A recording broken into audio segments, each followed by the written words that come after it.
എപ്പോഴാണ് തുമ്മൽ ഉണ്ടാവുന്നത്? നമ്മുടെ മൂക്കിൽ ടെർമിനേറ്റ് എന്നറിയപ്പെടുന്ന വളരെ ചെറുതും സെൻസിറ്റീവുമായ ഒരു ഭാഗമുണ്ട്. അവിടെ അന്യവസ്തുക്കൾ പ്രവേശിക്കുമ്പോൾ അവയെ പുറന്തള്ളുന്നതിനായാണ് നമ്മുടെ ശരീരത്തിൽ തുമ്മൽ ഉണ്ടാകുന്നത്. ഇനി പലതരത്തിലുള്ള തുമ്മൽ നമ്മൾ കണ്ടിട്ടുണ്ടാകും അല്ലേ? എന്തുകൊണ്ടാണ് ഉച്ചത്തിൽ തുമ്മുന്നത് എന്നറിയാമോ?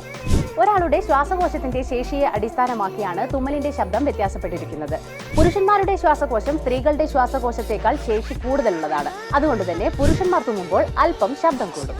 ശബ്ദം കുറച്ചും പിടിച്ചുവെച്ചും തുമ്മാൻ ശ്രമിക്കുമ്പോൾ സാധാരണ തുമ്മുന്നതിനേക്കാൾ 5 മുതൽ 24 മടങ്ങ് മർദ്ദമാണ് നമ്മുടെ മൂക്കിലും ചെവിയിലും അനുഭവപ്പെടുക.